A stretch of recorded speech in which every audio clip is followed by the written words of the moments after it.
Confident, savoring the meal to come, the beast approached, and it was King Leonidas himself who provoked it.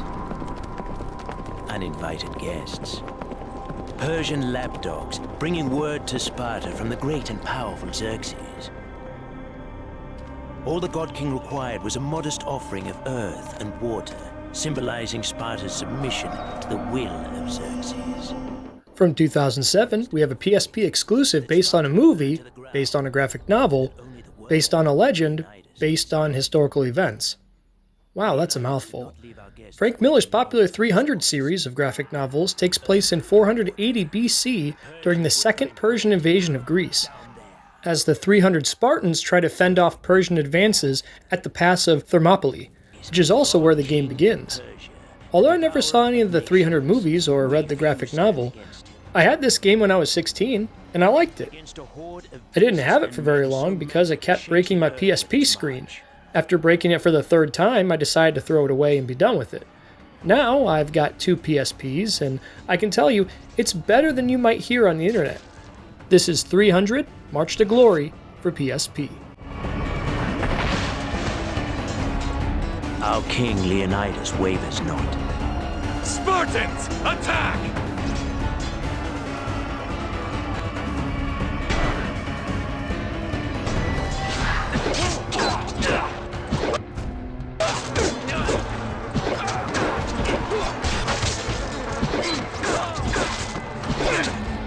Like I mentioned a moment ago, the series is based on a mix of Greek mythology and factual events.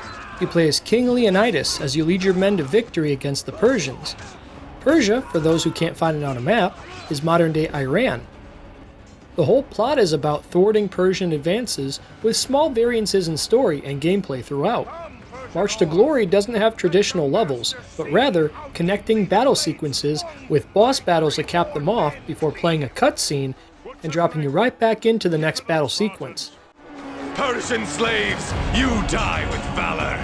May you know freedom in the afterlife. It's a rather short game, only taking about 7.5 hours to beat if you follow the instructions on screen. Unlike me, who thought I knew better. That will take you longer. Trust me.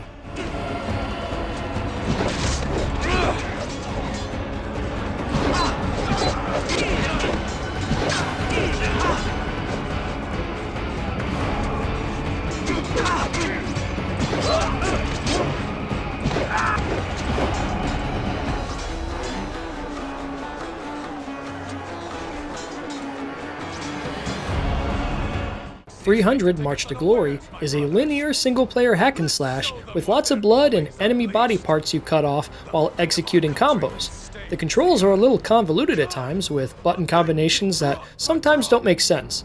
Like a certain enemy can only be killed by using R plus square, other enemies must be knocked on their backs and then stabbed. To do this, you must unlock the Spartan uppercut move by pressing X, circle, then square. Once they're on the ground, you must hit both X and square at the same time to stab them on the ground. Things like that make the gameplay flow a little slow, but once you've done it a couple times, you get the hang of it, or at least I did. The game does grant you the courtesy of telling you how to do most of these moves when they are applicable. The game will also tell you when you're having issues taking a bad guy down. It will tell you what buttons to press in order to get past a certain stubborn enemy. The big difference between this game and most other hack and slashes is how integral the blocking mechanic is. You cannot go in with just a sword and a dream. If your enemy has a shield, you must block, wait for the window of opportunity after their attack animation, and go in for the kill.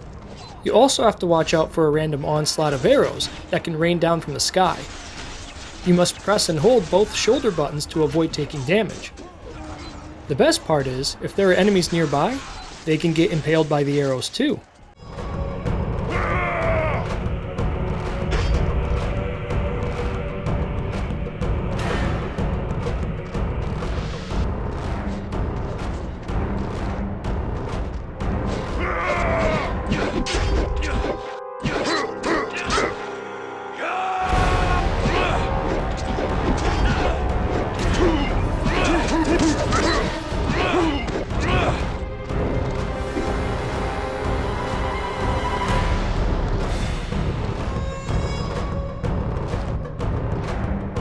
The third stage incorporates stealth mechanics. They're alright. There's no build-up, no consequence for not being stealthy. I honestly believe the only reason why they added this, specifically, was so they could get a close-up of Leonidas beheading soldiers, with all the blood spurting out. That makes the whole thing worth it if you ask me. The only thing I didn't like about this section was the camera. It's cumbersome, gets stuck on objects, and the right thumbstick doesn't change the camera angle at all. Each battle sequence has your normal combat, a phalanx section where you and a few of your brethren form a line and impale anything that tries to breach that line, and cool boss battles where you must use different mechanics to take them down. Some of these bad guys look really freaky, but in a good way. I like their designs quite a bit, especially Fatty Pegleg McClaws over here. March to Glory doesn't do everything the easy way, but it never feels impossible to achieve anything. A Persian war galley approaches, my lord, and they don't seem to have spied us yet. I call that an open invitation to board.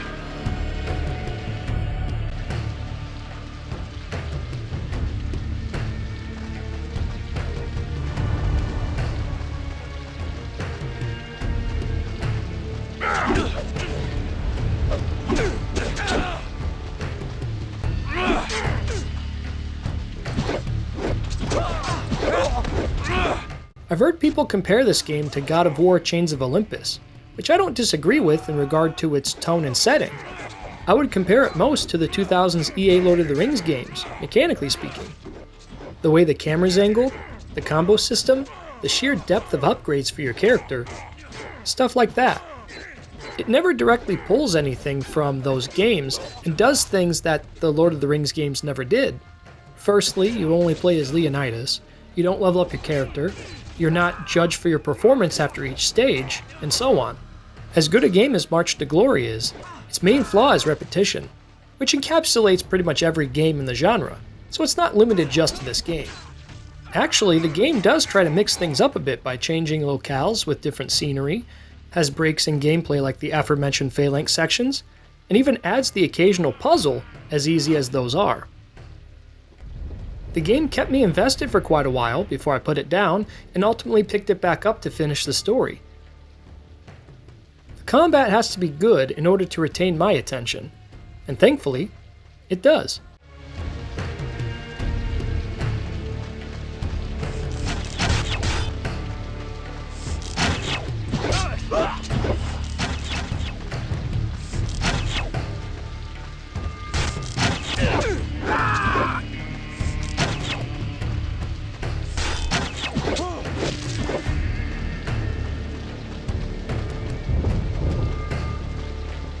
The graphics remind me of a later era PS1 title.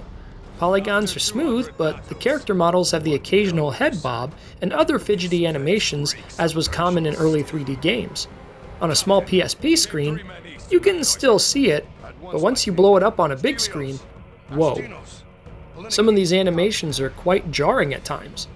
Looking at enemy faces, they very much resemble mid-90s blocky character models with pictures of a face stretched across the head. At least the blood looks like blood, and there's lots and lots of it.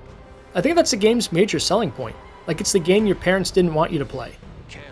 It may not look the best, but the combat's pretty good, and the amount of blood is the reason to keep playing. If you like that sort of thing, then there's enough to keep you engaged. I know I was.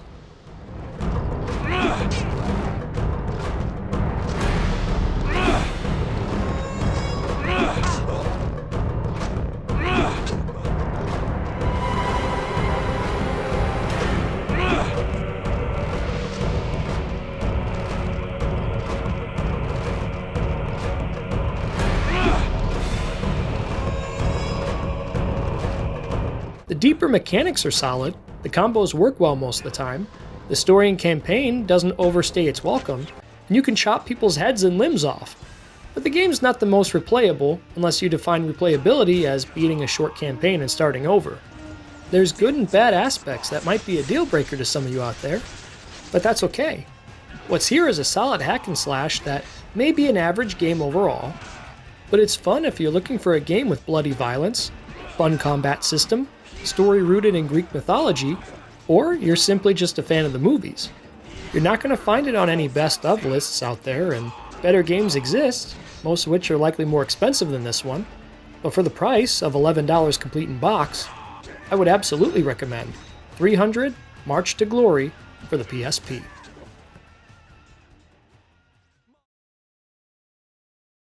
This tent, my lord. So it would seem. Slaughter them!